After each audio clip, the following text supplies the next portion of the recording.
اعوذ باللہ من الشیطان الرجیم بسم اللہ الرحمن الرحیم رب اشرح لی صدری ویسر لی امری واحلل عقدۃ من لسانی یفقہوا قولی رب زدنی علما۔ السلام علیکم۔ قصہ حضرت موسیٰ علیہ السلام کی پیدائش کا۔ حضرت موسیٰ علیہ السلام حضرت آسیہ اور فرعون کے گھر میں پرورش پانے لگے، جیسا کہ کہا رب تعالیٰ نے کہ ہم نے موسیٰ علیہ السلام کو اس کی ماں کی طرف پہنچا دیا کہ ٹھنڈی رہے اس کی ماں کی آنکھیں، اور وہ غم نہ کھاوے اور جانے کہ اللہ تعالیٰ کا وعدہ ٹھیک ہے، لیکن اکثر ان کے کہ نہیں جانتے۔ حضرت موسیٰ علیہ السلام کی پرورش فرعون کے گھر میں ہونے لگی۔ اسی طرح پر چند روز گزر گئے کہ ایک دن حضرت موسیٰ علیہ السلام کو فرعون دیکھ کر بہت ہی خوش ہوا اور اپنی گود میں لے کر حضرت موسیٰ علیہ السلام کو بوسے دینے لگا۔ حضرت موسیٰ علیہ السلام نے ایک ہاتھ سے اس کی داڑھی پکڑی اور دوسرے ہاتھ سے منہ پر ایک تمانچہ لگا دیا۔ یہ کیفیت دیکھ کر فرعون بہت ہی غصے میں آ گیا اور اسی وقت اس بچے کو مار ڈالنے کا حکم دیا، اور پھر بولا کہ شاید یہ وہی لڑکا معلوم ہوتا ہے کہ جس کے ہاتھ سے میرا ملک تباہ ہوگا اور میری سلطنت تباہ و برباد ہوگی۔ اس وقت آسیہ خاتون نے کہا کہ اے فرعون، کیا تم نہیں جانتے کہ شیر خوار بچوں کا تو یہی عمل ہوتا ہے؟ ان کو تو سمجھ بوجھ نہیں ہوتی، اور یہ لڑکا بنی اسرائیل میں سے نہیں ہے جو تم خیال کرتے ہو، اور تم نے تو تمام قوم بنی اسرائیل کے لڑکوں کو مار ڈالا ہے۔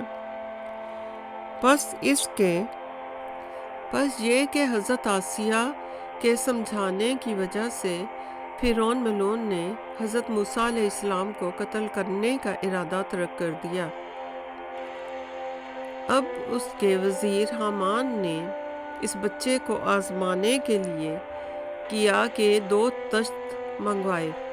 ایک تشت میں انگارے اور آگ بھر دی گئی اور دوسرے میں یاقوت سرخ بھر دیا گیا۔ حضرت موسیٰ علیہ السلام کے سامنے یہ دونوں تشت رکھ دیے گئے۔ یہ سب اس لیے کیا گیا کہ تاکہ آزمایا جائے کہ یہ بچہ وہ بچہ تو نہیں ہے کہ جو فرعون کی قوم کا یا ان کا دشمن ہے۔ اور پھر یہ بولا کہ اگر یہ لڑکا آگ کی تشت میں ہاتھ ڈالے گا تو یہ بنی اسرائیل کی قوم سے نہیں ہوگا، اور اگر یہ لڑکا یاقوت کے تشت میں ہاتھ رکھے گا تو سمجھنا کہ یہ وہی لڑکا ہے کہ جو ہمارا دشمن ہے۔ پس حضرت موسیٰ علیہ السلام نے چاہا کہ اپنا ہاتھ اس یاقوت والے تشت میں ڈال دیں۔ اسی وقت اللہ تعالیٰ کے حکم سے جبرائیل علیہ السلام نے آ کر ان کے ہاتھ کو پکڑ کر آگ کے تشت میں ڈال دیا۔ پس اسی تشت سے ذرا سی آگ لے کر حضرت موسیٰ علیہ السلام نے اپنے منہ میں رکھ لی۔ اس سے کچھ زبان مبارک حضرت موسیٰ علیہ السلام کی جل گئی۔ تب خاتون بی بی آسیہ نے فرعون سے کہا کہ دیکھا تم نے، بچے نے آگ پکڑ کر اپنے منہ میں ڈال لی، یہی خصلت بچوں کی ہوتی ہے۔ پھر یہ بات سن کر فرعون نے حضرت موسیٰ علیہ السلام کو گود میں لے لیا اور پیار کرنے لگا، اور پھر ان کو ان کی ماں کے حوالے کر دیا۔ ایک روایت سے معلوم ہوتا ہے کہ حضرت موسیٰ علیہ السلام کی زبان بچپن میں ہی فرعون کے گھر میں جل گئی تھی، جس کی وجہ سے صاف گفتگو نہیں کر سکتے تھے۔ جب حضرت موسیٰ علیہ السلام بڑے ہوئے، نوکر چاکر فرعون کے اپنے ساتھ لے کر شہر میں پھرا کرتے، اور لقب آپ کا پسرے فرعون تھا، اور کبھی کبھی فرعون ملعون ان کا ہاتھ پکڑ کر سامنے بٹھا کر اکثر باتیں علم و حکمت کی لب شیری سے ان کے سنتا تھا، اور پھر بہت ہی پیار کرتا تھا۔ جب حضرت موسیٰ علیہ السلام کی عمر 20 برس کی ہوئی تو فرعون نے ان کی شادی بڑی شان و شوکت سے کر دی، اور شادی کے بعد 2 لڑکے پیدا ہوئے جن کے نام یہ ہیں۔ ایک کا نام ہرتون تھا اور دوسرے کا نام یلکا۔ اور حضرت موسیٰ علیہ السلام فرعون ملعون کے پاس تقریباً 30 برس رہے۔ پھر اس کے بعد شہر مدین کی طرف ہجرت کر گئے، اور حضرت شعیب علیہ السلام کے پاس چلے گئے۔ روایت ہے کہ حضرت موسیٰ علیہ السلام اپنے معمول کے مطابق ایک دن شہر کے اندر کیلولے کے وقت گشت کر رہے تھے کہ اسی اثناء میں دیکھا کہ دو شخص آپس میں جھگڑ رہے ہیں۔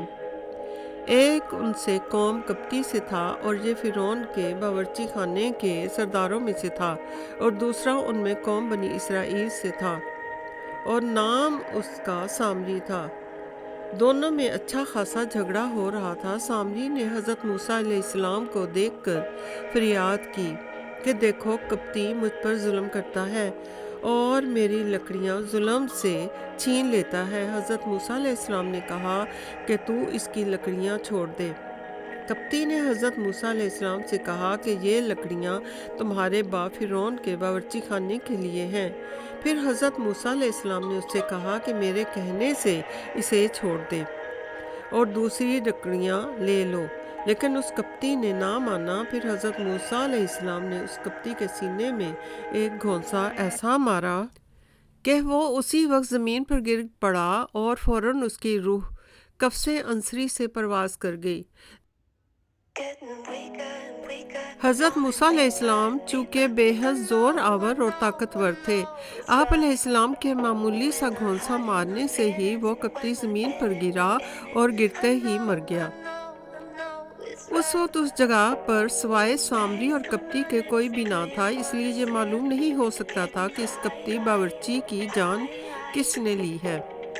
جیسا کہ کہا رب تعالیٰ نے، اور موسیٰ علیہ السلام آئے شہر کے اندر جس وقت بے خبر ہو رہے تھے وہاں کے لوگ، پس پائے اس میں سے دو آدمی لڑتے ہوئے، ایک ان میں سے ان کے رفیقوں میں سے تھا اور ایک ان میں سے ان کے دشمنوں میں سے تھا۔ پس فریاد کی موسیٰ علیہ السلام کے پاس اس نے جو تھا ان کے رفیقوں میں سے، اس شخص سے جو تھا اس کے دشمنوں میں سے۔ پس مکہ مارا اس کو موسیٰ علیہ السلام نے، پس تمام کیا اس کو، اور وہاں کوئی بھی قبطی برادر اس کا نہ تھا۔ پس موسیٰ علیہ السلام نے سامری کو وہاں سے بھگا دیا کہ یہاں سے چلا جا، نہیں تو تیرا دشمن قبطی تجھ کو پکڑ لے جائے گا۔ اس کے بعد موسیٰ علیہ السلام نے اللہ تعالیٰ کی درگاہ میں فریاد کی اپنے اس گناہ کی جو انہوں نے ایک قبطی کو ان کے حکم کے فیصلے کو تسلیم نہ کرنے کے سبب سے مار ڈالا تھا۔ کہا رب تعالیٰ نے کہ کہا موسیٰ علیہ السلام نے اپنے رب سے، برا کیا میں نے اپنی جان کا، سو بخش مجھ کو۔ پس بخش دیا اس کو، بے شک وہی بخشنے والا مہربان ہے۔ جس وقت قبطی مرا اس وقت حضرت موسیٰ علیہ السلام اور سامری اور قبطی کے علاوہ وہاں کوئی بھی نہ تھا۔ بعد میں جب سب قبطیوں کو معلوم ہوا کہ ان کا سردار مر گیا ہے، تو یہ خبر فرعون ملعون کے گوش گزار کر دی گئی۔ فرعون بولا کہ فوراً اس کے قاتل کو پکڑ کر میرے پاس لایا جائے۔ ہرچند تمام قبطیوں نے قاتل کو تلاش کیا مگر قاتل کا کوئی سراغ نہ مل سکا، اور پھر اس مرے ہوئے قبطی کو دفنا دیا گیا۔ اگرچہ فرعون کافر بے شک تھا، مگر اپنی قوم میں عدل و انصاف ظالم اور مظلوم کا کیا کرتا تھا، اور پھر وہ قبطی تو اس کا ایک خاص آدمی تھا اور اس کا سپاہی بھی تھا۔ لیکن تلاش کے باوجود جب قبطی کا قاتل نہ ملا تو خاموش ہو رہا۔ اس واقعے کے اگلے روز حضرت موسیٰ علیہ السلام چہل قدمی کی غرض سے اور حالات کو دیکھنے کی غرض سے شہر میں گئے، تو وہاں جا کر دیکھا کہ وہی سامری گرا پڑا ہے اور ایک قبطی اس کی پٹائی کر رہا ہے۔ جیسا کہ کہا رب تعالیٰ نے کہ پھر صبح کو اٹھا موسیٰ علیہ السلام شہر میں ڈرتا ہوا گیا تاکہ خبر لے۔ پھر وہی جس نے کل مدد مانگی تھی وہی موسیٰ علیہ السلام کو دیکھ کر فریاد کرتا ہے۔ موسیٰ علیہ السلام نے اس کو کہا کہ مقرر تو گمراہ ہے سری، یعنی کہ تو ہر روز ظالموں سے الجھتا ہے اور پھر مجھ کو لڑواتا ہے۔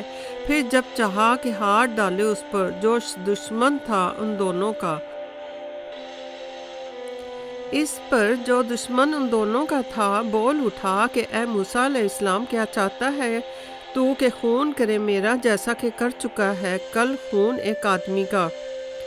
کیا تو یہی چاہتا ہے کہ زبردستی کرتا پھروں ملک میں، اور تو نہیں چاہتا کہ ہوئے صلح پسند ملاپ کرنے والا؟ پس موسیٰ علیہ السلام نے ظالم قبطی کو بھی مارنا چاہا تھا، چونکہ سامری تو تھا ہی مظلوم۔ مگر سامری نے جب موسیٰ علیہ السلام کو غصہ کرتے دیکھا تو سمجھا کہ موسیٰ علیہ السلام اس کو زبان سے ہی نہیں بلکہ مار کر بھی سمجھائیں گے۔ وہ ڈرا اور جو کل قتل کا راز چھپا ہوا تھا اور جس کا گواہ صرف سامری تھا، آج کی زبان سے مشہور ہو رہا۔ اس بات کو بہت سے لوگوں نے سنا۔ اس نے کہا کہ اے موسیٰ علیہ السلام، آج مجھے بھی مارنا چاہتے ہو جیسا کہ کل ایک کپٹی کو مار ڈالا تھا، لہٰذا تم جبار ہو اس ملک میں۔ بس یہ خبر جنگل کی آگ کی طرح پورے شہر میں پھیل گئی اور وہ کپٹی جو سامری کو مار رہا تھا وہ دوڑا فرعون کے پاس خبر لے کر کہ کل جو کپٹی کا قتل ہوا تھا وہ خون موسیٰ علیہ السلام نے ہی کیا ہے۔ اس کے بعد موسیٰ علیہ السلام ڈرتے ڈرتے اپنی رہائش گاہ پر گئے کہ نہ جانے فرعون مجھ کو کیا کہے گا، چونکہ وہ ظالم بھی ہے اور عادل بھی ہے اور انصاف کے معاملے میں بیٹے سے بھی رعایت نہیں برتے گا، اس سے بھی قصاص لے کر چھوڑے گا۔ آپ علیہ السلام اپنی والدہ کو تمام داستان سنا ہی رہے تھے کہ اس وقت ایک شخص نے آ کر خبر دی۔ کہا اس شخص نے کہ اے موسیٰ علیہ السلام، تم کو فرعون مار ڈالنے کی فکر میں ہے، وہ اس کپٹی کا قصاص تم سے لے کر رہے گا، لہٰذا تم اس شہر سے دور کسی دوسرے شہر میں چلے جاؤ، تمہاری جان اسی طرح بچ سکے گی ورنہ پھر مشکل ہے۔ اور کہا کہ میں تمہارا خیر خواہ ہوں، میں نے تم کو یہ خبر سنا دی ہے، اور یہ خبر دینے والا بھی فرعون کا چچیرا بھائی مومن مسلمان ایمان والا تھا۔ کہا رب تعالیٰ نے، ایک شخص شہر کے دوسرے سرے سے دوڑتا ہوا آیا کہ اے موسیٰ علیہ السلام، دربار والے مشورہ کرتے ہیں تجھ پر کہ تجھے مار ڈالیں، لہٰذا تو یہاں سے نکل جا اور میں تیرا بھلا چاہتا ہوں۔ پھر چلے گئے موسیٰ علیہ السلام وہاں سے اپنی والدہ کو چھوڑ کر، ڈرتے ہوئے اور خبر لیتے ہوئے۔ کہا اے پروردگار، نجات دے مجھ کو تمام قوم ظالموں سے۔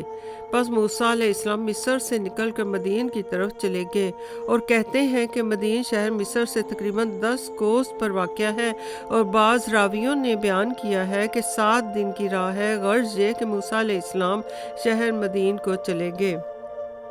لاکھوں درود و سلام حضرت موسیٰ علیہ السلام پر، تمام انبیاء پر، تمام فرشتوں پر، تمام اولیاء پر۔ ربنا آتنا فی الدنیا حسنۃ وفی الآخرۃ حسنۃ وقنا عذاب النار۔